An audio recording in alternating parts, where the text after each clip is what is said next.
اعوذ باللہ من الشیطان الرجیم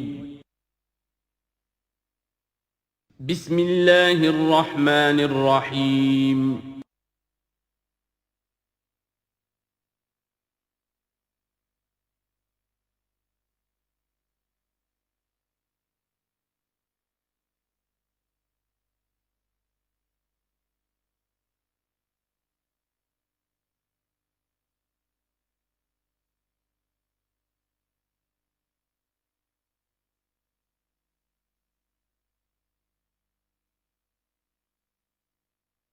الحمدللہ وکفا والصلاة والسلام علی عبادہ الذین اصطفیٰ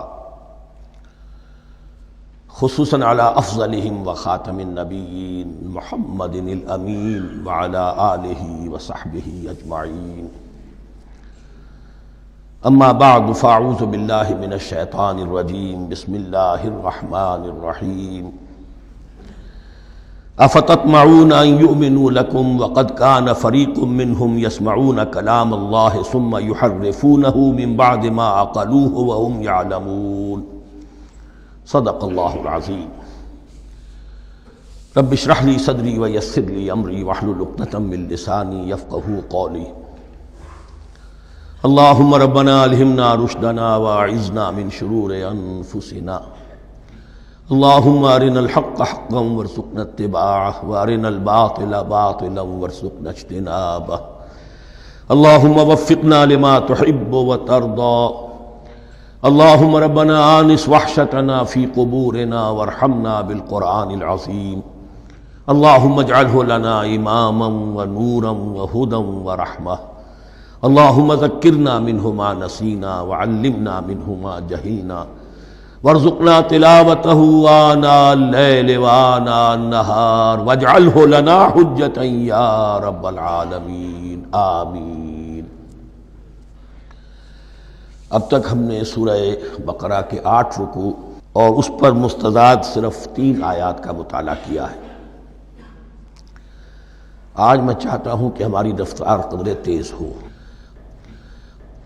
تو یہ جو سلسلہ مضمون چل رہا ہے خطاب بے امت سابقہ امت مسلمہ بنی اسرائیل، ان کے ساتھ خطاب کا سلسلہ سورہ بقرہ میں 5ویں رکوع سے شروع ہوا اور 15ویں رکوع کے آغاز تک چلے گا۔ یہ 10 رکوع ہیں۔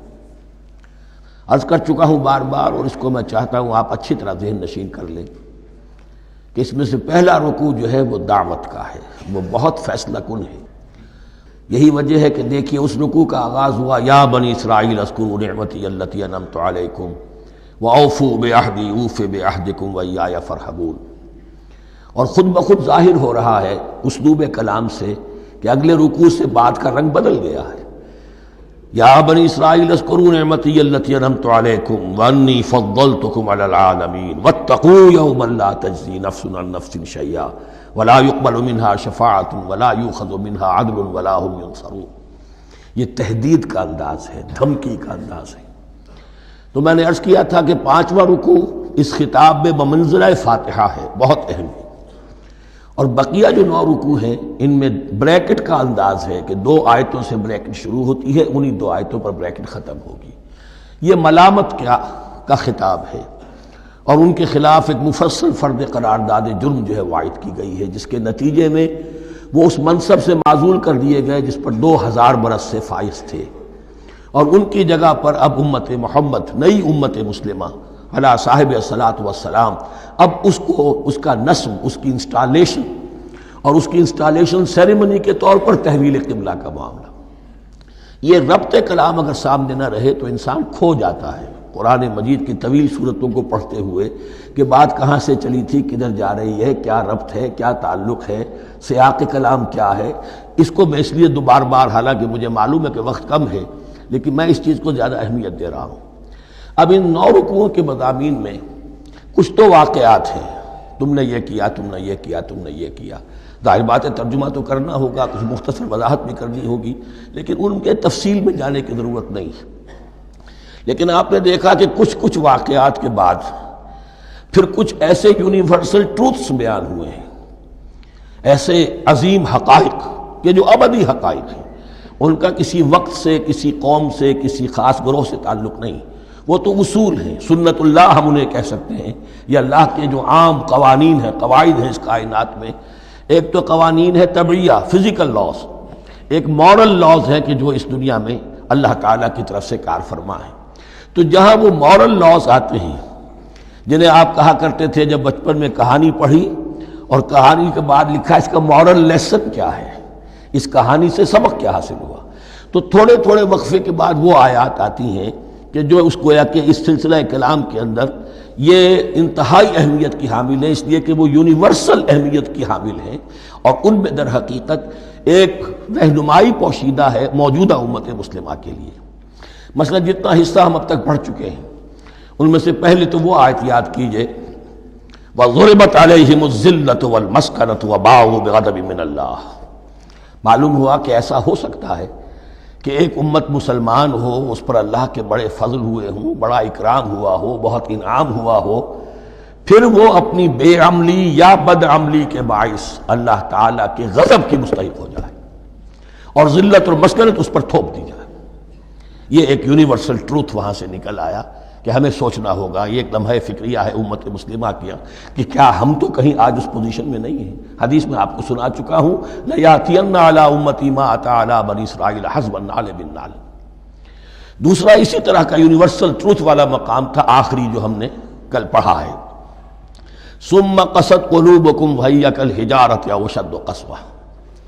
کسی مسلمان امت کا یہ حال بھی ہو سکتا ہے کہ ان کے دل اتنے سخت ہو جائیں کہ سختی میں پتھروں کو اور چٹانوں کو مات دے جائیں۔ یہ بھی ایک کیفیت ہے جو سامنے آئی، حالانکہ قوم وہ ہے انی فضلتکم علی العالمین، از کجا تاب کجا، لیکن یہ حقیقت بھی ہمارے سامنے آئی کہ یہ چیزیں جو ہیں اپنی جگہ پر امکانات میں سے ہیں۔ البتہ یہاں ایک بات میں عرض کر دوں کہ اس قساوت قلبی میں پوری امت برابر مسلط جو ہے مبتلا نہیں ہوا کرتی ہے، اس میں امت کے جو قائدین ہوتے ہیں اور امت مسلمہ کے قائدین اس کے علماء ہوتے ہیں، سب سے زیادہ شدت کے ساتھ یہ خرابی ان میں آتی ہے، اس لیے کہ باقی لوگ تو پیروکار ہیں، پیچھے چلتے ہیں، وہ اعتماد کرتے ہیں کہ یہ ہے اللہ کی کتاب کے پڑھنے والے، یہ ہے تورات کے حامل، یہ جانتے ہیں، وہ ان کے پیچھے پیچھے چل رہے ہوتے ہیں۔ لیکن جو لوگ جان بوجھ کر اللہ کی کتاب میں تحریف کر رہے ہوں، انہیں تو پتہ ہے ہم کیا کر رہے ہیں۔ جو لوگ جان بوجھ کر حق کو پہچان کر اس کا انکار کر رہے ہیں، انہیں تو پتہ ہے کہ ہم کیا کر رہے ہیں۔ در حقیقت یہ سزا ان پر آتی ہے۔ یہ بات اب ان آیات میں جو آج ہم پڑھنے چلے ہیں بہت زیادہ واضح ہو جائے گی انشاءاللہ۔ فرمایا افتطمعون ان یؤمنوا لکم، تو اے مسلمانوں کیا تم یہ توقع رکھتے ہو کہ یہ ایمان لے آئیں گے تم پر، تمہاری بات مان لیں گے؟ ظاہر بات ہے مسلمانوں کو توقع تھی کہ مشرکین مکہ تو بہت دور تھے دین سے، توحید سے دور، رسالت کا کوئی تصور ہی نہیں، کتاب کوئی ان کے پاس تھی ہی نہیں۔ یہ تو یہود ہیں اور ان کے پاس تو کتاب رہی ہے، یہ موسیٰ کے ماننے والے ہیں، یہ توحید کے علم بردار ہیں، یہ آخرت کا بھی اقرار کرتے ہیں، تو ان کو جھٹپٹ مان لینا چاہیے۔ تو جو مسلمانوں کے دل میں، عام مسلمانوں کے دل میں جو حسن ظن تھا، اب در حقیقت یہ اس کو ایڈریس کیا جا رہا ہے، افتطمعون ان یؤمنوا لکم، تمہیں بڑی طمع ہے، کوشش ہے، تمہاری خواہش ہے، آرزو ہے، تمنا ہے، توقع ہے کہ یہ بات مان لے گے تمہاری۔ وَقَدْ كَانَ فَرِيقٌ مِّنْهُمْ يَسْمَعُونَ كَلَامَ اللَّهِ ثُمَّ يُحَرِّفُونَهُ مِن بَعْدِ مَا عَقَلُوهُ وَهُمْ يَعْلَمُونَ، جبکہ حال یہ ہے کہ ان میں سے ایک جماعت، ایک گروہ وہ بھی ہے کہ جو اللہ کے کلام کو سن کر پھر اس میں تحریف کرتا رہا ہے، اس کے بعد کہ اس کو سمجھ لیتا تھا اور اچھے جان بوجھ کر تحریف کرتا تھا۔ اب ظاہر بات وہ گروہ کون ہوں گے؟ علماء ہی تو ہیں نا، عام آدمی تو تحریف نہیں کر سکتا تھا، تحریف کرنے والے تو علماء تھے۔ افتؤمنون ان یؤمنوا لکم وقد کان فریق منہم یسمعون کلام اللہ ثم یحرفونہ من بعد ما عقلوہ وہم یعلمون واذا لقوا الذین آمنوا قالوا آمنا۔ اب دیکھیے ایک بات بڑی عجیب سامنے آئے گی کہ جس طرح منافقین مسلمانوں میں تھے ایسے ہی منافقین یہود میں بھی تھے۔ یہود میں سے کچھ لوگ ایسے تھے کہ جن پر حق جب منکشف ہو گیا اور کچھ ان کی صالح فطرت بھی تھی، اب وہ آنا چاہتے تھے اسلام کی طرف، لیکن اپنے خاندان کو، گھر والوں کو، اپنے کاروبار کو، اپنے قبیلے کو چھوڑنا بھی ممکن نہیں تھا، اور قبیلوں کی سرداری جو ہے وہ ان کے علماء یہود کے پاس ہے۔ تو دل ان کے کچھ صاف ساتھ آ چکے تھے اہل ایمان کے، اور جب وہ اہل ایمان سے ملتے تھے تو کبھی کبھی باتیں بھی بتا دیں، ہاں یہ بات جو محمد کہہ رہے ہیں یہ تورات میں لکھی ہوئی تھی، واقعی یہ بات یوں ہی تھی۔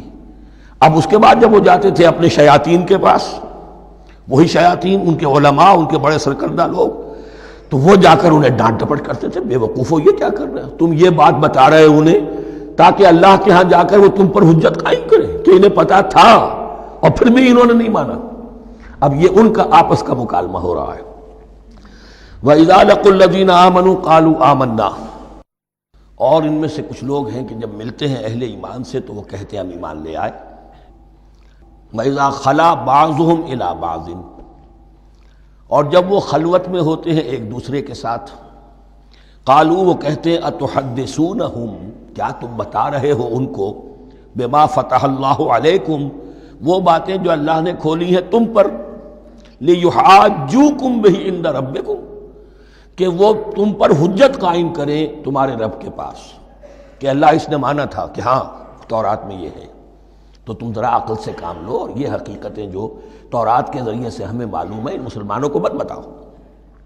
اس پر اللہ کا تبصرہ کیا ہے، افلا تعقلون، یہ تو ابھی انہی کا قول ختم ہوا کہ کیا تم عقل نہیں ہے کہ تم ایسا بے وقوفی کا کام کر رہے ہو۔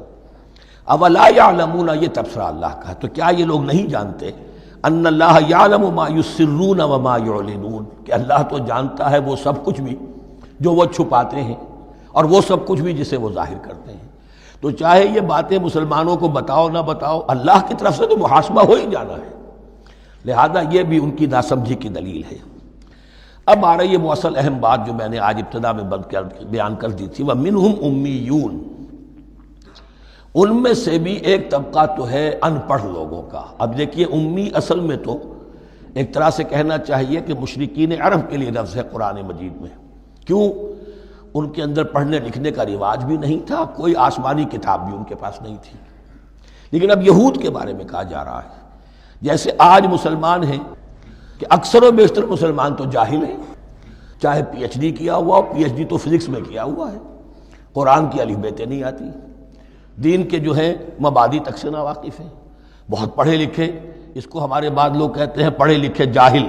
آج کی عظیم اکثریت مسلمانوں کے پڑھے لکھے مسلمانوں کی وہ پڑھے لکھے جاہلوں پر مشتمل ہے، اس میں شامل کر لیجئے ہماری اکثریت جو ہے ہی بغیر پڑھی لکھی۔ تو اب انہیں کیا پتہ، وہ تو سارا اعتماد کریں گے علماء پر، کوئی بریلوی ہیں بریلوی علماء پر اعتماد کریں گے، کوئی دیوبندی ہیں وہ دیوبندی علماء پر اعتماد کریں گے، کوئی اہل حدیث ہیں وہ اہل حدیث علماء پر اعتماد کریں گے۔ منہم امیون، اب امیون کا سہارا کیا ہوتا ہے، منہم امیون لا یعلمون الکتاب الا امانیہ، وہ کتاب سے تو واقف نہیں ہوتے، اپنی کچھ خواہشات ہیں کہ جن کو جانتے ہیں۔ یہ خواہشات بعد میں کھل جائے گا، یہ خواہشات کیا ہیں، ہم تو اسرائیلی ہیں، ہم تو اللہ کے محبوب ہیں، ہم تو امت محمد میں ہیں، ہماری تو شفاعت ہو ہی جائے گی، یہ امانی ہے، تلک امانیہم، اور ہمیں تو جہنم میں داخل کیا بھی تو تھوڑے سے عرصے کے لیے، ہمیں نکال لیا جائے گا، یہ امانی ہے۔ تو ان کے پاس تو یہ تو ان امانی، امنیہ کہتے ہیں خواہش، امانی اس کی جمع ہے، یہ اپنی خواہشات، انگریزی کا لفظ صحیح تعبیر کرے گا وشفل تھنکنگ، یہ اپنی اس وشفل تھنکنگ کے سہارے جی رہے ہیں، علم ان کے پاس ہے ہی نہیں۔ وَإِنْهُمْ إِلَّا يَظُنُّونَ، اور وہ نہیں کچھ کر رہے مگر ظن و تخمین، گمان ہے، ان کے اپنے من گھڑت خیالات ہیں۔ فَوَيْلٌ لِّلَّذِينَ يَكْتُبُونَ الْكِتَابَ بِأَيْدِيهِمْ، تو اصل ہلاکت اور بربادی اور ویل کے بارے میں بعض روایات یہ بھی آئی ہیں کہ وہ جہنم کا وہ طبقہ ہے جس سے خود جہنم پناہ مانگتی ہے، سخت ترین۔ تو وہ ویل، وہ تباہی جو ہے ان کے لیے ہے جو کتاب لکھتے ہیں اپنے ہاتھ سے، ثم یقولون ھذا من عند اللہ، اور پھر کہتے ہیں یہ اللہ کی طرف سے ہے، لیشتروا بہ ثمنا قلیلا، تاکہ حاصل کر لیں اس سے کچھ بڑی گھٹیا سی حقیر سی قیمت، یعنی فتویٰ نویسی جس کا معاملہ ہے۔ اب کوئی شخص آیا، اس نے ایک رائے پوچھی، انہوں نے اپنا جو بھی ہے وہ لکھا اور کہا یہی دین کا تقاضا ہے، بس یہی علم ہے، یہی اللہ کی بات ہے۔ اب اس میں کتنا کچھ واقعتاً انہوں نے صحیح بات کہی ہے، کتنی ہٹ درمی سے کام لیا ہے، کتنی کسی رشوت کے مبنی کو رائے دی ہے، خود بدلتے نہیں قرآن کو بدل دیتے ہیں، ہوئے کس درجہ فقیہان حرم بے توفیق، تو یہ ان کے علماء کا کردار تھا۔ ثم يقولون هذا من عند الله ليشتروا به ثمنا قليلا فويل لهم مما كتبت ايديهم، تو ہلاکت اور بربادی ہے ان کے لیے اس چیز سے کہ جو ان کے ہاتھوں نے لکھی، وویل لهم مما يكسبون، اور ان کے لیے ہلاکت اور بربادی ہے اس کمائی سے جو وہ کر رہے ہیں۔ یہ سارا دھندا جو ہے فتویٰ فروشی کا اور دین فروشی کا، اس کے لیے تباہی وہ اپنے لیے مول لے رہے ہیں، اس سے کوئی ان کو اللہ تعالیٰ کے ہاں کوئی اجر و ثواب نہیں ملے گا۔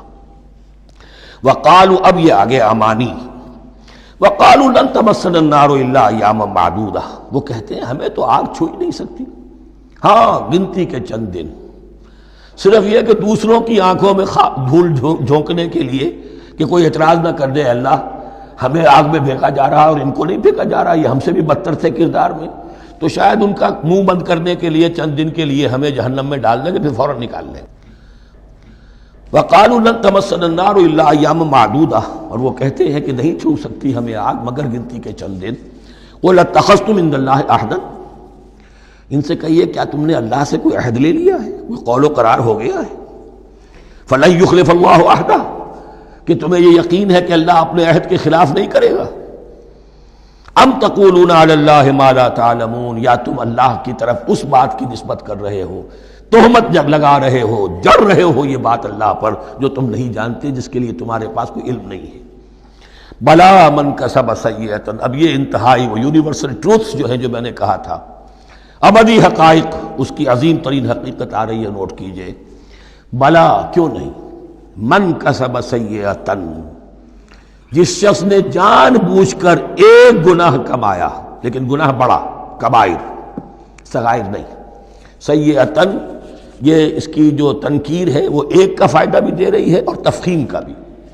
جس نے بھی جان بوجھ کر کسبا، ایک گناہ کمایا، فاحاطت بہ خطیئتہ، اور اس کی خطا نے اس کا گھیراؤ کر لیا، یعنی ایک ہی گناہ ہے، سود کھا رہا ہے، باقی نماز ہے، تہجد ہے، یہ ہے وہ ہے، لیکن اس ایک گناہ کی برائی بھی اتنی اس کے گرد جو ہے چھا جائے گی کہ پھر اس کی یہ ساری نیکیاں ختم ہو کر رہ جائیں، ایک گناہ۔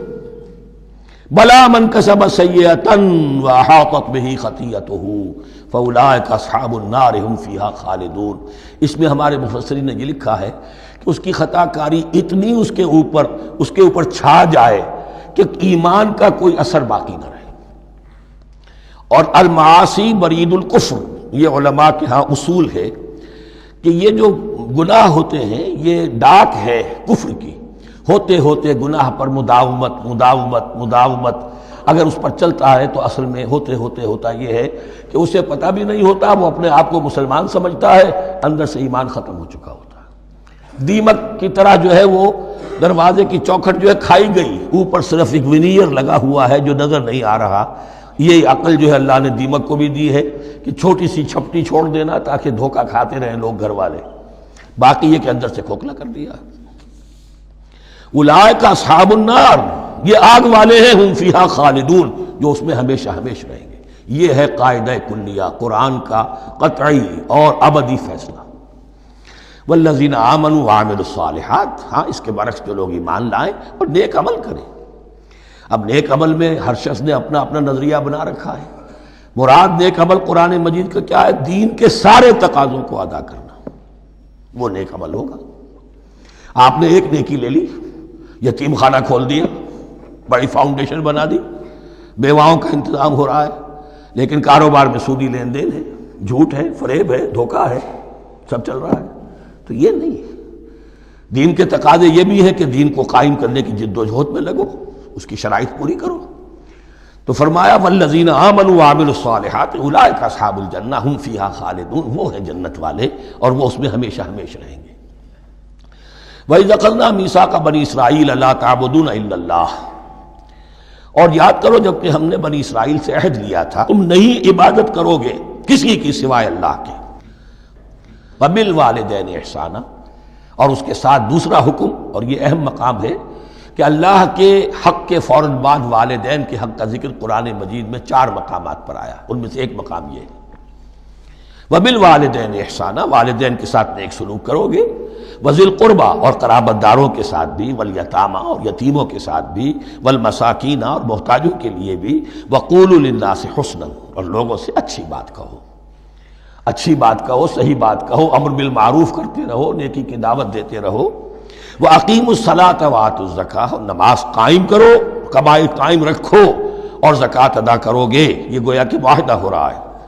ثُمَّ تَوَلَّیْتُمْ پھر دیکھو تم نے اس سے پیٹھ موڑ لی، إِلَّا قَلِيلًا مِنْکُمْ سوائے تم میں سے تھوڑے سے لوگوں کے، وَأَنْتُمْ مُعْرِضُونَ اور تم ہو ہی پھر جانے والے، تمہاری یہ عادت گویا کہ طبیعت ثانیہ ہے۔ اب ایک خاص مثال آ رہی ہے، اس کے بعد پھر ایک بہت بڑا یونیورسل ٹروتھ آئے گا۔ مثال کیا ہے؟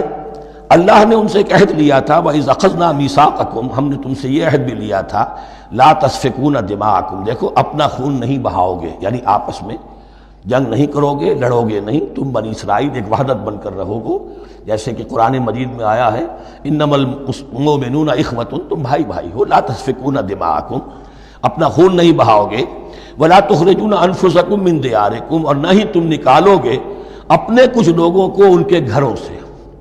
اب یہاں مجھے وضاحت کرنی پڑے گی ورنہ بات سمجھ میں نہیں آئے گی کہ جب حضرت یوشع ابن نون کی سرکردگی میں بنی اسرائیل نے فلسطین کو فتح کرنا شروع کیا اور سب سے پہلے جیریکو فتح کیا گیا شہر، اس کے بعد جب سارا فلسطین فتح کر لیا تو انہوں نے ایک مرکزی حکومت قائم نہیں کی، 12 قبیلوں نے 12 حکومتیں بنا لی، جیسے 12 چشمے تھے پانی کے ویسی 12 حکومتیں۔ اب ظاہر بات ہے جہاں 12 حکومتیں ہوں گی تو وہ طوائف الملوکی جس کو کہتے ہیں، آپس کی کھٹ پٹ ہوتی تھی، جنگیں ہوتی تھی، پھر ان میں سے ایک دوسرے پر حملہ کر کے وہاں کے لوگوں کو نکال باہر کرتے تھے، بھاگنے پر مجبور کر دیتے تھے، تو یہ تھی ان کی کیفیت۔ لیکن اس کے بعد پھر جب وہ لوگ چلے گئے کہیں کفار کے ملک میں چلے گئے، اب کفار نے جو ہے ان کو لا کر اور ان کے سامنے ان کے ہاں بیچنا چاہا، چونکہ غلام بن گئے وہاں جا کر یا انہوں نے غلام بنا لیا، تو اب فدیہ دے کر چھڑا رہے ہیں کہ ہمیں حکم دیا گیا ہے کہ جو بھی تمہارا اسرائیلی بھائی ہو اس کو فدیہ دے کر چھڑا لو اگر کہیں وہ اسیر ہو جائے۔ تو ایک حکم کو تو مانا نہیں اور دوسرے پر عمل ہو رہا ہے۔ حکم تو یہ تھا کہ آپس میں خون ریزی کرو ہی نہیں، وہ اس حکم کو تو توڑ دیا، لیکن بڑے متقیانہ انداز میں اب جو اس وقت اس کی وجہ سے جو غلام بن گئے یا اسیر ہو گئے اب ان کو چھڑوا رہے کہ اللہ کا حکم ہے، شریعت کا حکم ہے۔ یہ ہے وہ تضاد جو مسلمان امتوں کے اندر ہو جاتا ہے، اس پر آئے گا وہ یونیورسل ٹروتھ۔ وَإِذْ أَخَذْنَا مِيثَاقَكُمْ لَا يَسْتَسْفِكُونَ دِمَاءَكُمْ جب یاد کرو جب ہم نے تم سے عہد لیا تھا کہ تم اپنا خون نہیں بہاؤ گے، وَلَا تُخْرِجُونَ أَنفُسَكُم مِّن دِيَارِكُمْ اور نہ ہی تم اپنے آپ کو اپنے لوگوں کو ان کے گھروں سے نکالو گے، ثُمَّ أَقْرَرْتُمْ وَأَنْتُمْ تَشْهَدُونَ پھر تم نے اقرار کیا تھا، اس عہد کو اور قول و قرار کو مان لیا تھا پورے شعور کے ساتھ، تشہدون مانتے ہوئے، ثم انتم ہؤلاء پھر تم وہی ہو، تم ہی ہو وہ تو تقتلون انفسکم اپنے ہی لوگوں کو قتل بھی کرتے ہو، وتخرجون فریقا منکم من دیارہم اور اپنے ہی لوگوں میں سے کچھ لوگوں کو ان کے گھروں سے باہر نکالتے ہو، تظاہرون علیہم بالاسم والعدوان ان پر چڑھائی کرتے ہو گناہ کے ساتھ بھی اور زیادتی کے ساتھ بھی، وَإِن یاتوکم اسارا اور اگر وہ قیدی بن کر تمہارے پاس آتے ہیں تفادوہم تو اب تم ان کا فدیہ دے کر انہیں چھڑاتے ہو، وَهُوَ مُحَرَّمٌ عَلَيْكُمْ إِخْرَاجُهُمْ حالانکہ ان کا تو نکالنا ہی تم پر حرام کیا گیا تھا۔ اب یہ واقعہ آپ نے پڑھ لیا، سمجھ لیا، اب دیکھیے اس سے جو سبق ہے، مورل لیسن ہے جو ابدی ہے، أَفَتُؤْمِنُونَ بِبَعْضِ الْكِتَابِ وَتَكْفُرُونَ بِبَعْضٍ تو کیا تم ہماری شریعت کے ایک حصے کو مانتے ہو اور ایک کو نہیں مانتے؟ اب دیکھیے یہ الفاظ اب ہوں گے تعویل عام، جہاں کہیں بھی یہ طرز عمل ہوگا تو یہ آیت اس کو کور کرے گی۔ افتؤمنون ببعض الکتاب وتکفرون ببعض تو کیا تم مانتے ہو ہماری کتاب کے ایک حصے کو اور ایک کو نہیں مانتے؟ فما جزاء من یفعل ذلک منکم تو نہیں ہے کوئی سزا اس کی جو یہ حرکت کرے تم میں سے، الا خزی فی الحیات الدنیا سوائے اس کے کہ دنیا کی زندگی میں رسوائی ہو، ذلت ہو، ویوم القیامہ اور قیامت کے دن یردون الی اشد العذاب وہ لوٹا دیے جائیں شدید ترین عذاب میں، وما اللہ بغافل عما تعملون اور اللہ تعالیٰ غافل نہیں ہے اس سے جو تم کر رہے ہو۔ آج امت مسلمہ پر 100% یہ آیت منطبق ہو رہی، پورے دین پر چلنے کو تیار نہیں۔ ہر گروہ نے کوئی ایک شے حلال کر لی اپنے لیے۔ ملازم پیشہ طبقہ ہے، رشوت حلال ہے، کیا کرے، اس کے بغیر گزارا نہیں ہوتا۔ کاروباری طبقہ ہے، سود، کیا کرے، اس کے بغیر تو یہ کاروبار چلتا نہیں۔ فلاں ہر ایک کے لیے، ہر ایک نے تو نیکی اور بدی کا ایک امتزاج ہے۔ کل دین جب تک وہ نہ ہو تو اس کی سزا یہ ہے خزی فی الحیات الدنیا، وہ ہمارے اوپر ہے ضربت علیہم الذلۃ والمسکنہ، وہ خز اور وہ ذلت المسکنہ تھوپ دی گئی ہے۔ باقی رہ گیا قیامت کا معاملہ، وَيَوْمَ الْقِيَامَةِ يُرَدُّونَ إِلَىٰ أَشَدِّ الْعَذَابِ، شدید ترین عذاب میں۔ تو اپنے طرز عمل سے تو ہم اس کے مستحق ہو گئے ہیں، باقی اللہ تعالیٰ کی رحمت جو ہے دستگیری فرما لے، اس کا اختیار ہے۔ لیکن دھمکی کا پھر انداز دیکھیے، وَمَا اللَّهُ بِغَافِلٍ عَمَّا تَعْمَلُونَ، اللہ غافل نہیں ہے اس سے جو تم کر رہے ہو۔ ہر سال عمرہ فرما کے آ رہے ہیں، کس رقم سے فرما کر آ رہے ہیں یہ اللہ کو معلوم ہے۔ یہ حلال سے کمائی تھی یا حرام سے؟ رمضان مبارک میں حرم میں پہلی صف میں جگہ ریزرو کرائی ہوئی ہے سیٹھ صاحب نے، اور وہاں کے شرطوں کو بھی رشوتیں دیتے ہیں، اور وہ سمجھتے ہیں کہ ہم تو سارا نہا دھو کر آ گئے، سال بھر جو بھی حرام کمائی کی تھی سب پاک ہو گئی۔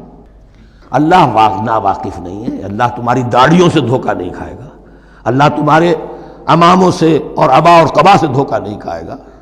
He knows you through and through. He sees you through and through. وَمَا اللَّهُ بِغَافِلٍ عَمَّا تَعْمَلُونَ أُولَٰئِكَ الَّذِينَ اشْتَرَوُا الْحَيَاةَ الدُّنْيَا بِالْآخِرَةِ، یہ وہ لوگ ہیں جنہوں نے دنیا کی زندگی اختیار کر لی ہے آخرت کو چھوڑ کر۔ فَلَا يُخَفَّفُ عَنْهُمُ الْعَذَابُ وَلَا هُمْ يُنصَرُونَ، تو اب ان کے لیے نہ تو ان سے عذاب میں تخفیف کی جائے گی اور نہ ان کی کوئی مدد کی جائے گی۔ وَلَقَدْ آتَيْنَا مُوسَى الْكِتَابَ وَقَفَّيْنَا مِن بَعْدِهِ بِالرُّسُلِ، اور ہم نے موسیٰ کو کتاب دی تورات، اور قفینا من بعدہ بالرسل، اور پھر اس کے بعد پے بپے لگاتار ہم رسول بھیجتے رہے۔ ایک بات نوٹ کر لیجئے گا، لفظ رسول اور لفظ نبی میں کچھ فرق ہے، اس وقت تفصیل میں جانے کا موقع نہیں ہے، لیکن یہ تین جوڑے الفاظ کے ایسے ہیں قرآن مجید کی اصطلاحات کے کہ وہ تینوں مترادف کے طور پر بھی استعمال ہو جاتے ہیں اور علیحدہ علیحدہ اپنا مفہوم بھی رکھتے ہیں۔ اور اس کا ایک اصول یہ علماء نے بنایا ہے کہ اذا اجتمع تفرقا واذا تفرقا اجتمع۔ ایک ہے ایمان اور اسلام، اب یہ بھی مسلم مومن ایک ہی شے ہے، لیکن یہ کہ ایک شے تو نہیں ہے، کچھ فرق بھی ہے۔ کہیں جہاں ان دونوں الفاظ کو لایا جائے گا بالمقابل تو فرق نظر آ جائے گا، لیکن عام طور پر مسلم کی جگہ مومن، مومن کی جگہ مسلم استعمال ہو جائے گا۔ call the rose by any name it will smell as sweet۔ اس طرح جہاد اور قتال کا معاملہ ہے، دو الفاظ ہیں، مختلف ہیں، مفہوم جدا بھی ہے لیکن ایک دوسرے کی جگہ آ بھی جائیں گے۔ تیسرے نبی اور رسول، فرق ہے، ہر نبی رسول نہیں ہوتا، ہر رسول نبی ہے، یعنی نبی عام ہے، رسول خاص ہے۔ نبی کو جب کسی خاص قوم کی طرف معین طور پر بھیج دیا جاتا ہے تب وہ رسول ہو جاتا ہے، اس سے پہلے اس کی حیثیت ایک ولی اللہ کی ہے، بہت اعلیٰ درجے کا اللہ کا دوست اور ولی جس پر وحی آ رہی ہے۔ عام ولی اللہ میں اور نبی میں فرق یہ ہے، ان پر وحی آتی ہے، ان پر وحی نہیں آتی۔ لیکن اس نبی کو اگر اب آپ بھیج دیں گے کہ جاؤ اذهب الى فرعون، اب وہ رسول ہو گئے، جاؤ اب مدین کی طرف، الى مدین اخاہم شعیبا، اب رسول ہو گئے۔ تو یہ فرق ہے نبی اور رسول کا۔ جیسے آپ کے ہاں سی ایس پی کارڈر ہے، اب وہ ڈی سی بھی لگ سکتا ہے، کہیں وہ جوائنٹ سیکرٹری لگا ہوا ہے، کہیں ناپسندیدہ آدمی ہے تو او ایس ڈی لگایا ہوا ہے کہیں، لیکن اس کا کارڈر برقرار رہے گا، سی ایس پی تو ہے۔ اسی اعتبار سے ہر نبی ہر حال میں نبی ہے، لیکن اس کو اضافی کیفیت ملتی ہے رسول کی۔ اور ایک بات یہ نوٹ کر لیجئے، نبیوں کو قتل بھی کیا گیا ہے، رسول قتل نہیں ہو سکتے۔ اللہ کا فیصلہ یہ ہے کہ لاغلبن انا ورسولی، میں اور میرے رسول تو غالب آ کر رہیں گے۔ جب بھی کسی قوم نے کسی رسول کی جان لینے کی کوشش کی ہے، اس قوم کو برباد کر دیا گیا اور رسول اور اس کے ساتھیوں کو بچا لیا گیا۔ یہ معاملہ ہوا ہے اللہ کا تمام رسولوں کے ساتھ، نبیوں کے ساتھ نہیں۔ حضرت یحییٰ نبی تھے، قتل کر دیے گئے۔ حضرت عیسیٰ رسول تھے، قتل نہیں کیے جا سکتے تھے، ان کو زندہ آسمان پر اٹھا لیا گیا۔ اب وہی دوبارہ آئیں گے۔ تو رسول جو ہے وہ قتل نہیں ہوتا. اور اسی اعتبار سے حضور کی بڑی گہری تمنا تھی لَوَدِدتُّ أَنْ أُقْتَلَ فِي سَبِيلِ اللَّهِ ثُمَّ أُحْيَا ثُمَّ أُقْتَلَ ثُمَّ أُحْيَا. میری بڑی خواہش ہے میں اللہ کی راہ میں قتل ہو جاؤں، پھر زندہ کیا جاؤں، پھر قتل کیا جاؤں، پھر اللہ کی راہ میں پھر زندہ کیا جاؤں، پھر قتل کیا جاؤں. لیکن اللہ نے یہ خواہش آپ کی پوری نہیں کی، اس لیے کہ آپ اللہ کے رسول تھے. اب یہاں نوٹ کیجئے گا، یہاں لفظ رسول تو آ گیا ہے لیکن یہ نبی کے معنی میں ہے. قَفَّيْنَا مِن بَعْدِهِ بِالرُّسُلِ، اس لیے کہ رسول حضرت موسیٰ کے بعد حضرت عیسیٰ ہی ہے. درمیان میں پروفٹس ہیں، یہ prophets of the old testament, یہ انبیاء ہیں لیکن ان کے لیے لفظ رسول آ گیا ہے. وَآتَيْنَا عِيسَى ابْنَ مَرْيَمَ الْبَيِّنَاتِ وَأَيَّدْنَاهُ بِرُوحِ الْقُدُسِ، اور ہم نے عیسیٰ کو بڑی واضح نشانیاں دیں. حصی معجزات جتنے حضرت مسیح کو دیے گئے ہیں ویسے اور کسی نبی کو نہیں دیے گئے. یہ بعد میں تذکرہ آ جائے گا سورہ آل عمران میں. اور ہم نے مدد کی ان کی روح القدس کے ساتھ، حضرت جبرائیل کی خاص تائید انہیں حاصل تھی. ظاہر بات ہے، میں نے عرض کیا ہے کہ جو معجزہ ہوتا ہے وہ کسی نبی کی اپنی طاقت سے اس کا ظہور نہیں ہوتا، رسول کے کسی طاقت سے، یا کرامت کسی ولی اللہ کے اپنے اختیار میں نہیں ہوتی، یا اللہ کی طرف سے. اور اس کے لیے ظہور جو ہوتا ہے وہ فرشتوں کے ذریعے سے. ایدناہ بروح القدس. افکلما جاءکم رسول بما لا تہوی انفسکم، اب یہاں پر تبصرہ ہو رہا ہے جو بھی کچھ یہود نے کیا حضرت مسیح کے ساتھ، وہ چونکہ معلوم ہے اس کا تذکرہ نہیں کیا، صرف اس پر تبصرہ ہو رہا ہے. تو جب بھی کبھی تمہارے پاس کوئی رسول آیا بما لا تہوی انفسکم، وہ چیز لے کر جو تمہارے جیوں کو، تمہارے من کو بھائی نہیں، اچھی نہیں لگی، استکبرتم، تم نے استکبار کیا. وہی استکبار جو عزازیل نے کیا تھا اور ابلیس بن گیا. ابا واستکبر. استکبرتم ففریقا کذبتم وفریقا تقتلون، تو کچھ کو تو تم نے صرف ان کی تردید ہی کی اور کچھ کو تم نے قتل بھی کیا. تقتلون، تو یہ انبیاء کے قتل ہو سکتا ہے. اور نمبر 2 ایک رائے یہ دی گئی ہے تقتلون جو ہے قتل تم نہیں آیا ہے، یہ فعل مضارع ہے، اور فعل مضارع کے اندر ایک فعل جاری رہتا ہے، ختم نہیں ہوتا. گویا کہ تم قتل کرنے کی کوشش کرتے رہے. بعض لوگوں کی تو جان کے در پہ ہو گئے. وقالوا قلوبنا غلف، اور انہوں نے کہا ہے کہ ہمارے دل تو غلافوں کے اندر بند ہیں. یہ اس کو ملائیے پہلی آیت جو آج ہم نے پڑھی ہے، افتطمعون ان یؤمنوا لکم، تو اے مسلمانوں کیا تم یہ توقع رکھتے ہو اور چاہتے ہو کہ یہ تمہاری بات مان لیں گے؟ ان کی اس خواہش کے جواب میں جو وہ کہتے تھے وہ یہ قول ہے، وقالوا قلوبنا غلف، ہمارے دل غلافوں میں ہیں، میاں تمہاری بات ہم پر اثر نہیں کر سکتی، جاؤ کسی اور سے بات کرو. آج بھی آپ کو یہ الفاظ سننے کو مل جائیں گے، قلوبنا غلف، ہمارے دل تو غلافوں میں ہیں، بڑے مضبوط ہیں، مستحکم ہیں، تمہاری بات اس میں گھر کر ہی نہیں سکتی. بل لعنہم اللہ بکفرہم، یہ ہے تبصرہ. جس کو یہ کہہ رہے ہیں کہ ہمارے دل محفوظ ہیں اور غلافوں میں ہیں، حقیقت میں تو ان پر لعنت ہو چکی ہے اللہ کی طرف سے ان کے کفر کی وجہ سے. فقلیلا ما یؤمنون، تو واقعتاً اب کم ہی ہوں گے ان میں سے جو ایمان لائیں گے. وَلَمَّا جَاءَهُمْ كِتَابٌ مِّنْ اللَّهِ مُصَدِّقٌ لِّمَا مَعَهُمْ، اب یہاں پر ذکر ہو رہا ہے خود حضور صلی اللہ علیہ وسلم کا. اور جب آ گئی ان کے پاس کتاب اللہ کے پاس سے، یعنی یہ قرآن، مصدق لما معہم، جو اس کی تصدیق کرتے ہوئے آیا جو ان کے پاس ہے. میں اس کی وضاحت کر چکا ہوں. قرآن ایک طرف تصدیق کرتا ہے تورات اور انجیل کی، اور دوسری طرف وہ مصداق بن کر آیا ہے تورات اور انجیل کی پیشن گوئیوں کا. وَكَانُوا مِن قَبْلُ يَسْتَفْتِحُونَ عَلَى الَّذِينَ كَفَرُوا، اور ان کا حال یہ تھا کہ وہ آخری کتاب اور آخری نبی کے حوالے اور واسطے سے اللہ تعالیٰ سے فتح کی دعائیں کیا کرتے تھے کافروں کے خلاف. ہوتا کیا تھا کہ یہ 3 قبیلے مدینے میں آ گئے کہ جو یہودی تھے، بنو قینقاع، بنو نذیر اور بنو قریظہ. اسی میں وہاں رہتے تھے اوس اور خزرج جو یمن سے آئے تھے، اصل عربی قبائل تھے. پھر آس پاس کے قبائل بھی تھے، وہ سب کے سب امیین میں سے تھے، ان کے پاس نہ کوئی کتاب، نہ کوئی شریعت، نہ کسی نبوت سے آگاہ. اب ان کے آپس میں جب لڑائیاں ہوتی تھیں اور یہ مار کھاتے تھے، سرمایہ دار تھے، دولت والے تھے، عام طور پر بزدل تھے، لہذا جب بھی کبھی مقابلہ ہوتا تھا مار کھاتے تھے.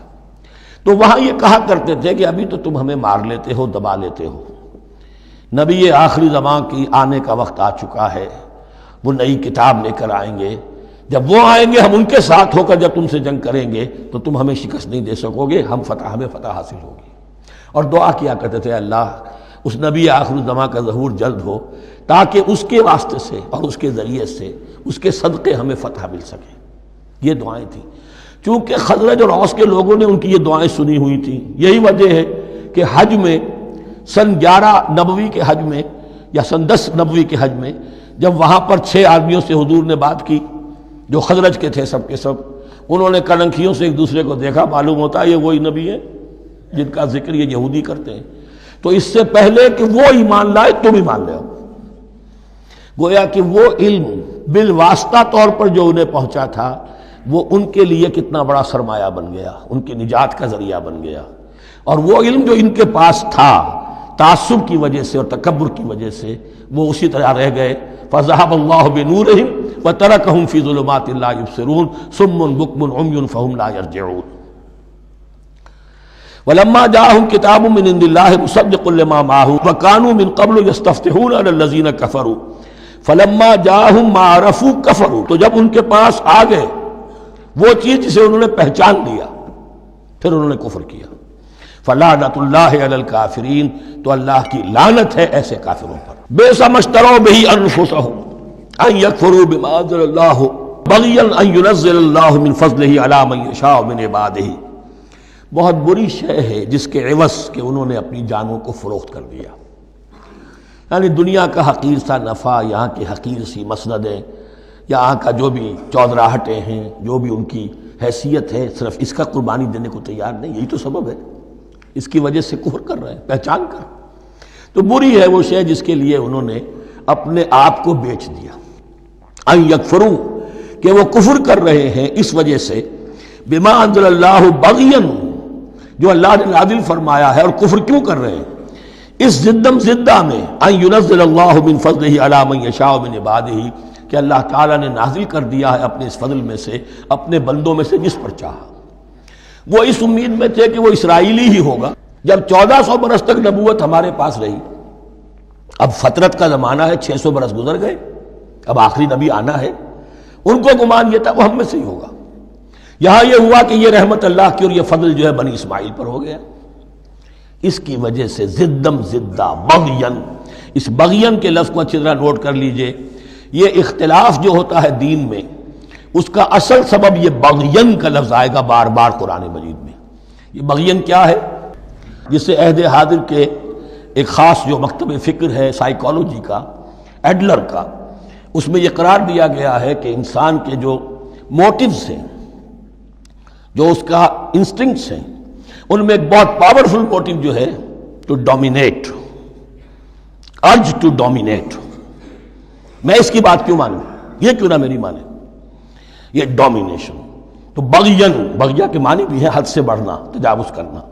تو وہ اپنی حد سے بڑھ کر دوسروں کے اوپر روب گاٹھنے کے لیے یہ سارا انہوں نے کیا اس وجہ سے کہ بنی اسماعیل کے ایک شخص محمد صلی اللہ علیہ وسلم پر اللہ تعالیٰ نے یہ رحمت نازل فرما دی. فباؤوا بغضب علی غضب. تو وہ لوٹے غضب پر غضب لے کر، یعنی تہ بر تہ غضب ہے ان پر اللہ تعالیٰ کا. وَلِلْكَافِرِينَ عَذَابٌ مُّهِينٌ. اور ایسے کافروں کے لیے اہانت آمیز، مہین اہانت سے بنا ہے، اہانت آمیز عذاب ہے. وَإِذَا قِيلَ لَهُمْ آمِنُوا بِمَا أَنزَلَ اللَّهُ. اور جب ان سے کہا جاتا ایمان لاؤ اس پر جو اللہ نے نازل فرمایا، قَالُوا نُؤْمِنُ بِمَا أُنزِلَ عَلَيْنَا. ہم ایمان رکھتے ہیں اس پر جو ہم پر نازل ہوا. وَيَكْفُرُونَ بِمَا وَرَاهُ. اور وہ کفر کر رہے ہیں جو اس کے پیچھے ہے. انہوں نے انجیل کا کفر کیا، حضرت مسیح کو نہیں مانا. انہوں نے محمد کا کفر کیا ہے صلی اللہ علیہ وسلم، اور قرآن کو نہیں مانا. وَهُوَ الْحَقُّ مُصَدِّقًا لِمَا مَعَهُمْ. اور وہ کفر کر رہے ہیں حالانکہ وہ حق ہے، سچ ہے، درست ہے، اور تصدیق کرتے ہوئے آیا ہے اس کی جو ان کے پاس ہے. قل، اے نبی ان سے کہیے، فَلِمَ تَقْتُلُونَ أَنبِيَاءَ اللَّهِ. یہاں وہ لفظ واضح ہو گیا. تو پھر کیوں تم قتل کرتے رہے ہو اللہ کے نبیوں کو من قبل، اس سے پہلے. ایسے ہی حق پرست ہو، ایسے ہی جو کچھ تم پر نازل کیا گیا اس پر ایمان رکھنے والے ہو، تو تم نے نبیوں کو کیوں قتل کیا؟ تم نے زکریا کو کیوں قتل کیا علیہ الصلوۃ والسلام؟ تم نے یحییٰ کو کیوں قتل کیا علیہ الصلوۃ والسلام؟ تمہارے تو ہاتھ جو ہیں نبیوں کے خون سے آلودہ ہیں.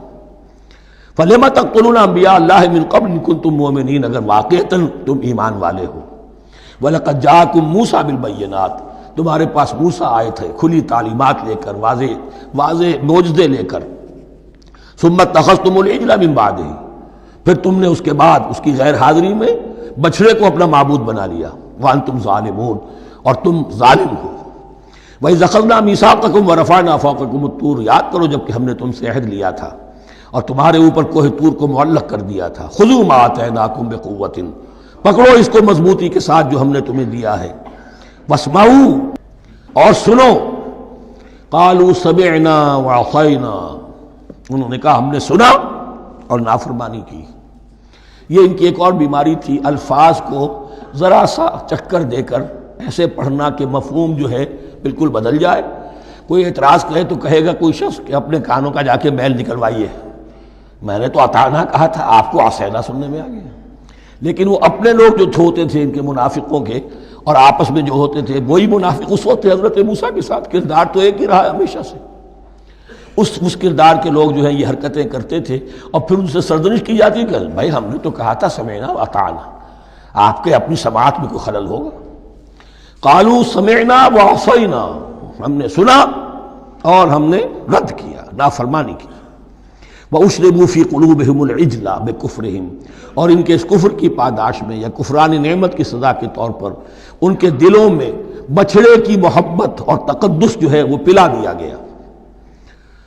قُلْ بِئْسَ مَا يَأْمُرُكُمْ بِهِ إِيمَانُكُمْ إِن كُنتُم مُؤْمِنِينَ، کہیے ان سے بری ہیں یہ باتیں، برا ہے وہ جس کا کہ حکم دے رہا ہے تمہیں تمہارا ایمان کے ساتھ یہ حرکتیں.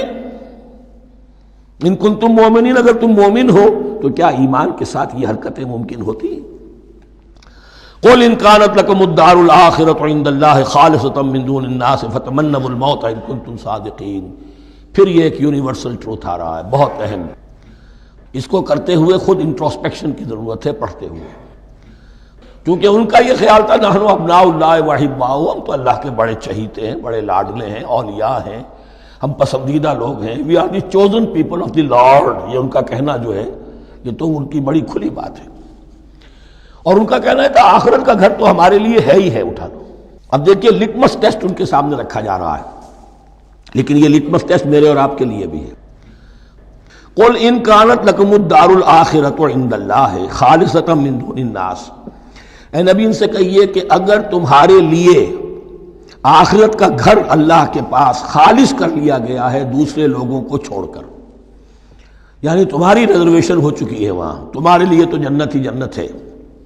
فتمنوا الموت ان کنتم صادقین، تو اگر تم سچے ہو تو تمہیں موت کی تمنا کرنی چاہیے، موت کی تمنا کرو.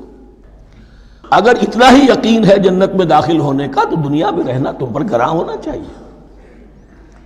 یہاں کی تو بہت سی کلفتیں ہیں، بہت سی محنتیں ہیں، مشقتیں ہیں، کتنی کوفت اٹھانی پڑ جاتی ہے. یقین اگر ہو کہ آخرت ہے اور وہاں میرا مقام جنت میں ہے تو زندگی تو لائبلٹی معلوم ہونی چاہیے، ایسٹ معلوم نہیں ہونا چاہیے.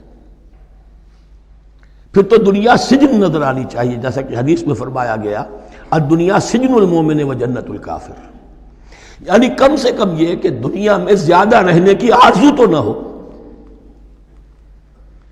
یہ کم سے کم ہے. آخرت پر ایمان، اور اگر اپنا معاملہ اللہ کے ساتھ خلوص پر ہے، دھوکے بازی پہ نہیں ہے.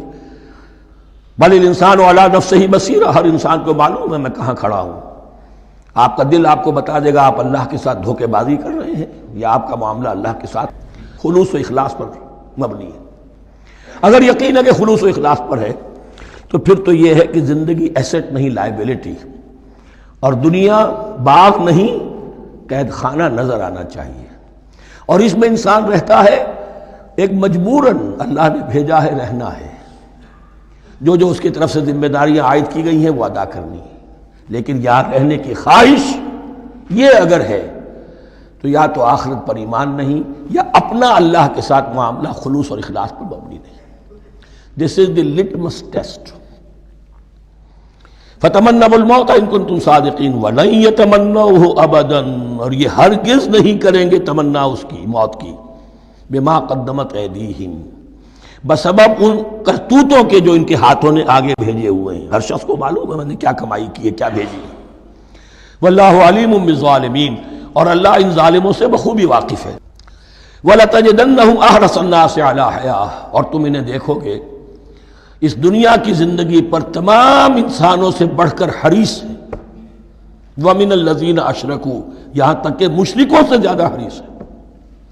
اور یہ بات صحیح ہے، اہل ایمان کے ساتھ مقابلہ مشرکین نے کیا، کھل کر میدان میں آ کر کیا، ڈٹ کر کیا، اپنی جانیں اپنے باطل معبودوں کے لیے قربان کی۔ یہودی نہیں لڑ سکے، من ورائے جدر، فصیلوں کے پیچھے سے اور ادھر سے، لیکن سامنے آ کر مقابلہ نہیں کر سکے، اس لیے کہ انہیں جانیں بہت عزیز تھیں۔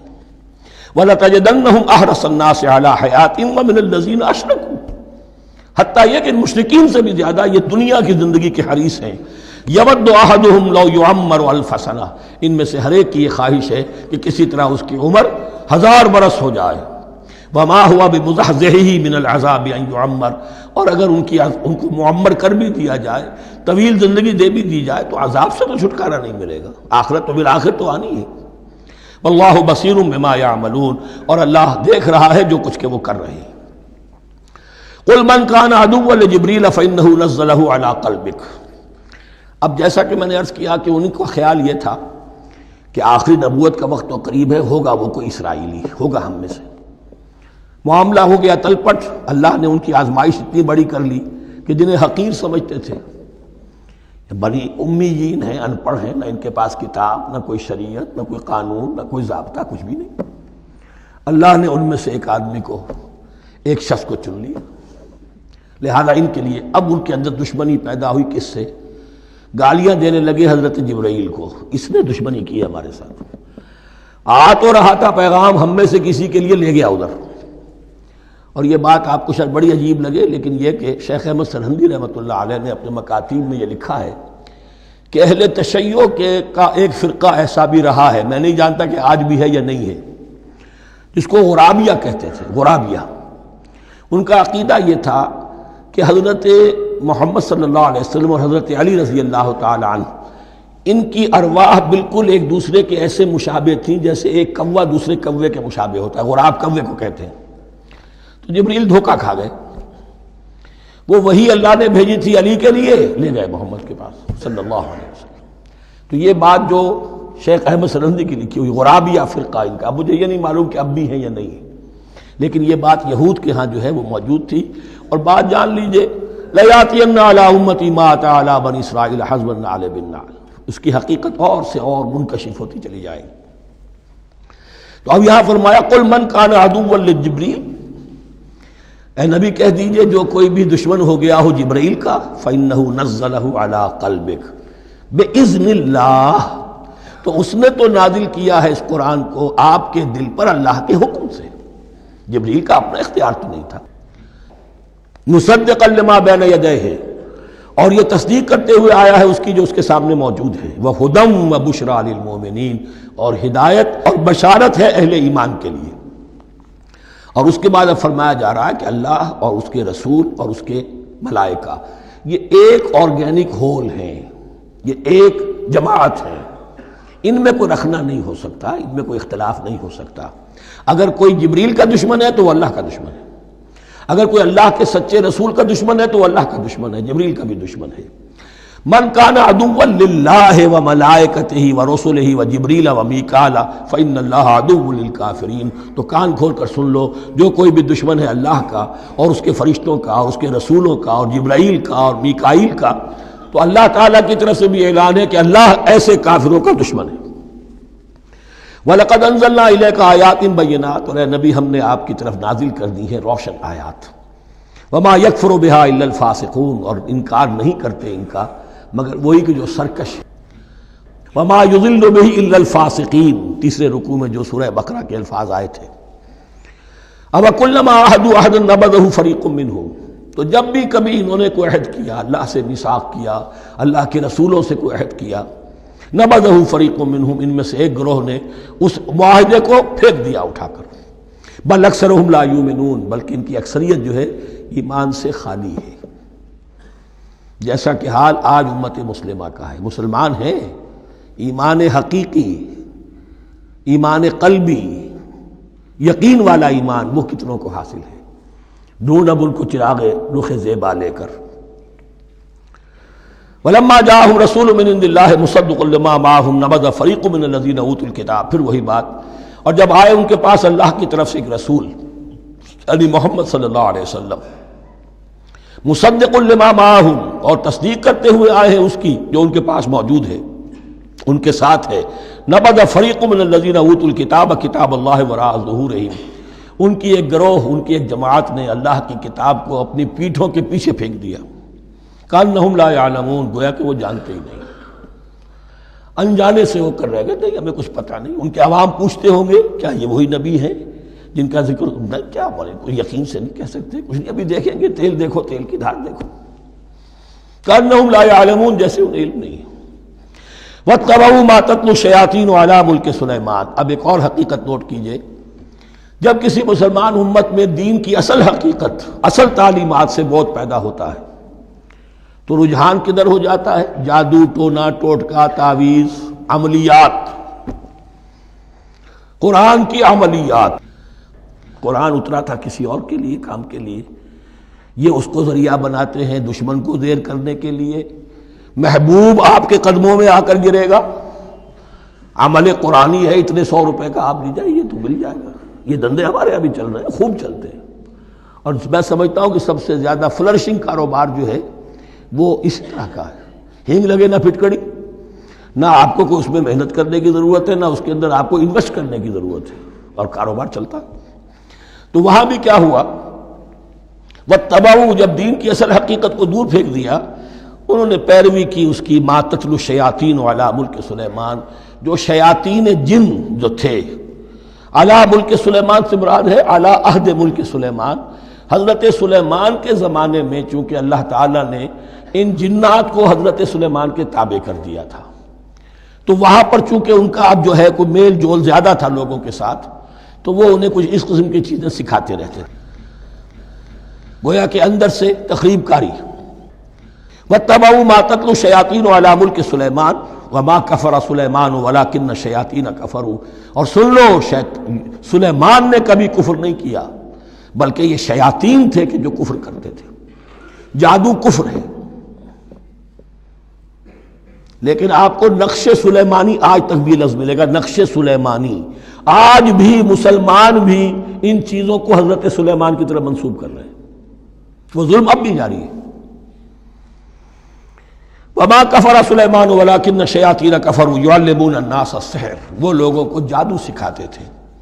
وَمَا أُنزِلَ عَلَى الْمَلَكَيْنِ بِبَابِلَ هَارُوتَ وَمَارُوتَ، اور جو کچھ نازل کیا گیا 2 فرشتوں پر، ہاروت اور ماروت پر، بابل میں۔ بابل یہ ہے پرانا عراق، بیبلونیا، نبوکدنضر بھی بیبلونیا کا بادشاہ تھا، نمرود بھی بیبلونیا کا بادشاہ تھا، عراق کے بادشاہوں کا لقب ہی تھا نمرود، نماردہ اس کی جمع ہے۔ تو حضرت سلیمان کی حکومت جب تھی تو وہاں پر یہ لوگ جنات جو ہیں وہ اس قسم کی تخریب کاری کر رہے تھے، تو اللہ تعالیٰ نے آخری آزمائش کے لیے 2 فرشتوں کو زمین پر اتارا، اور وہ انسانی شکل میں لوگوں کو جادو سکھاتے تھے، بتاتے بھی جاتے تھے دیکھو جادو کفر ہے، ہم سے مت سیکھو، لیکن اس کے باوجود لوگ سیکھتے تھے، تو گویا کہ ان پر اتمام حجت ہو گیا کہ اب ان کے اندر خباثت جو ہے پوری طریقے سے گھر کر چکی ہے۔ وَمَا يُعَلِّمَانِ مِنْ أَحَدٍ، اور وہ نہیں سکھاتے تھے کسی کو بھی، حَتَّى يَقُولَا إِنَّمَا نَحْنُ فِتْنَةٌ فَلَا تَكْفُرْ، یہاں تک کہ وہ کہہ دیتے تھے کہ دیکھو ہم تمہاری آزمائش کے لیے بھیجے گئے ہیں، ہم فتنہ ہیں، تو تم کفر مت کرو۔ فَيَتَعَلَّمُونَ مِنْهُمَا مَا يُفَرِّقُونَ بِهِ بَيْنَ الْمَرْءِ وَزَوْجِهِ، تو وہ سیکھتے تھے ان دونوں سے وہ شے کہ جس کے ذریعے سے تفریق کر سکے ایک شخص اور اس کی بیوی کے درمیان، تفرقہ ڈالنا گھروں کے اندر، فساد۔ اب بھی یہ عورتوں کے اندر یہ کام بڑی تیزی کے ساتھ چلتے ہیں، تعویذ اور دھاگے اور کیا کچھ گنڈے چلتے ہیں۔ وَمَا هُمْ بِضَارِّينَ بِهِ مِنْ أَحَدٍ، اور نہیں تھے وہ ضرر پہنچانے والے کسی کو کچھ بھی، إِلَّا بِإِذْنِ اللَّهِ، ایمان کا تقاضا یہ ہے کہ چاہے کوئی دوا ہو وہ بھی بِإِذْنِ رب کام کرے گی، ورنہ نہیں۔ کوئی اور اسباب طبیعیہ ہیں، ان کے بھی اثرات ظاہر ہوں گے اگر اللہ چاہے گا، اس کے بغیر کچھ نہیں ہو سکتا۔ جادو کا بھی اثر ہوگا تو اللہ کے اذن سے ہوگا۔ تو بندہ مومن کو ڈٹے رہنا چاہیے اور مقابلہ کرنا چاہیے۔ وما هم بضارین بہ من احد الا باذن اللہ ویتعلمون ما یضرهم ولا ينفعهم، اور وہ سیکھتے تھے ان سے وہ چیزیں جو ان کے لیے مضرت بخش تھی، ضرر پہنچانے والی، اور انہیں نفع نہیں پہنچاتی تھی۔ وَلَقَدْ عَلِمُوا لَمَنِ اشْتَرَاهُ مَا لَهُ فِي الْآخِرَةِ مِنْ خَلَاقٍ، حالانکہ یہ بات ان کے علم میں آ چکی تھی کہ جس نے بھی اس چیز کو حاصل کیا، جادو سیکھا، اس کا پھر آخرت میں کوئی حصہ نہیں ہے۔ وَلَبِئْسَ مَا شَرَوْا بِهِ أَنفُسَهُمْ، اور بری تھی وہ چیز جس کے لیے انہوں نے اپنے آپ کو فروخت کر دیا، لَوْ كَانُوا يَعْلَمُونَ، کاش کہ انہیں علم ہوتا۔ وَلَوْ أَنَّهُمْ آمَنُوا وَاتَّقَوْا، اور اگر وہ ایمان رکھتے اور تقوی کی روش اختیار کرتے، لَمَثُوبَةٌ مِّنْ عِندِ اللَّهِ خَيْرٌ، تو بدلہ پاتے اللہ کی طرف سے بہت ہی اچھا، بہت خیر۔ لَوْ كَانُوا يَعْلَمُونَ، کاش کہ ان کو معلوم ہوتا۔ یا ایھا الذین آمنوا لا تقولوا رائنا وقولوا انظرنا واسمعوا، اب ایک اور مثال ان کی، وہ تو تھے منافقین بنی اسرائیل جن کا ذکر ہوا، سمعنا وعصینا۔ اب یہاں یہ منافقین جو یہاں پر مسلمانوں میں شامل ہو گئے تھے، یہود کے زیر اثر لوگ، اور آ گئے ہیں مسلمانوں میں بھی، اب ان کا معاملہ کیا تھا؟ جب حضور صلی اللہ علیہ وسلم کی محفل میں بیٹھتے تھے تو جیسے ہوتا ہے، آپ نے کوئی بات فرمائی تو اگر فرض کیجئے کہ ادھر کے لوگوں نے نہیں سنی، بات سمجھ میں نہیں آئی، تو وہ ان سے درخواست کرتے تھے، رعاینا، حضور ذرا ہماری رعایت کیجئے، بات کو دوبارہ دہرا دیجئے، ہماری سمجھ میں نہیں آیا۔ اب اس کا وہ کیا کرتے تھے یہودی، یا یہ ان کے یہودیوں کے زیر اثر منافقین، رعاینا، اے ہمارے چرواہے، گویا کہ دل میں خوش ہو رہے ہیں، خباثت نفس اس کو غذا مل رہی ہے، ہم نے تو رعاینا کہہ دیا۔ کسی نے اگر ٹوک دیا، بابا میں نے رعاینا کہا تھا، معلوم ہوتا ہے آپ کی سماعت میں کوئی خلل پیدا ہو چکا ہے، یہ انداز۔ تو مسلمانوں سے کہا جا رہا ہے، یہ واحد آیت ہے اس پورے سلسلے میں جس میں خطاب یا ایھا الذین آمنوا سے ہے، لیکن اصل میں روح سخن اب بھی بنی اسرائیل کی شرارت ہے۔ یا ایھا الذین آمنوا لا تقولوا رعاینا وقولوا انظرنا واسمعوا، دیکھو تم اس لفظ ہی کو چھوڑ دو، اے اہل ایمان تم مت کہا کرو رعاینا، تم کہا کرو انظرنا، اے نبی ہماری طرف توجہ فرمائیے، یا ہمیں مہلت دیجیے۔ نظر کے دونوں معنی ہیں، دیکھنا، ہمیں دیکھیے، اور انتظار بھی اسی سے بنا ہے، ذرا سی مہلت دیجیے۔ واسمعوا، اور دوسرے یہ کہ توجہ سے سنا کرو تاکہ دوبارہ پوچھنے کی ضرورت ہی پیش نہ آئے۔ وللکافرین عذاب علیم، اور ان کافروں کے لیے تو دردناک عذاب ہے۔ ما یود الذین کفروا من اہل الکتاب ولا المشرکین ان ینزل علیکم من خیر من ربکم، اور نہیں چاہتے وہ لوگ کہ جنہوں نے کفر کیا ہے اہل کتاب میں سے اور مشرکین میں سے بھی، کہ نازل ہو تم پر کوئی بھی خیر تمہارے رب کی طرف سے۔ یہ اہل کتاب بھی اور مشرکین مکہ بھی، یہ جل رہے ہیں حسد میں، حسد کی آگ میں، کہ یہ کلام پاک تمہیں کیوں دے دیا گیا، یہ آخری منصب نبوت کا جو ہے خاتم النبیین، یہ منصب جو ہے یہ انہیں کیوں مل گیا؟ وہ نہیں چاہتے کہ کوئی بھی خیر اللہ کی طرف سے تمہیں ملے۔ واللہ یختص برحمتہ من یشاء، حالانکہ یہ اللہ کا پریروگیٹو ہے، اللہ کا فیصلہ ہے، اللہ خاص کر لیتا ہے اپنی رحمت کے لیے جس کو چاہے، یہ اس کا فیصلہ ہے۔ واللہ ذو الفضل العظیم، اور اللہ تعالیٰ بڑے فضل والا ہے۔ ما ننسخ من آیت او ننسها نأت بخیر منها او مثلها، ہم نہیں منسوخ کرتے کسی بھی آیت کو یا اسے بھلواتے۔ ایک تو ہے ننسخ، منسوخ کر دینا، ایک ہے حافظے سے ہی کسی کے محو کر دینا۔ ما ننسخ من آیت او ننسها نأت بخیر منها، تو ہم اس کی جگہ پر اس سے بہتر لے آتے ہیں، او مثلها یا ویسی ہی لے آتے ہیں۔ الم تعلم ان اللہ علی کل شیء قدیر، کیا تم یہ نہیں جانتے کہ اللہ تعالیٰ ہر چیز پر قدرت رکھتا ہے، اسے ہر شے کا اختیار ہے۔ الم تعلم ان اللہ لہ ملک السماوات والارض، کیا تم نہیں جانتے کہ اللہ کے لیے ہی اختیار مطلق ہے، بادشاہی ہے آسمانوں اور زمین کی۔ وما لکم من دون اللہ من ولی ولا نصیر، اور نہیں ہے تمہارے لیے اللہ کے سوا کوئی بھی نہ ولی اور نہ مددگار۔ بارک اللہ لی ولکم فی القرآن العظیم ونفعنی وإیاکم بالآیات والذکر الحکیم۔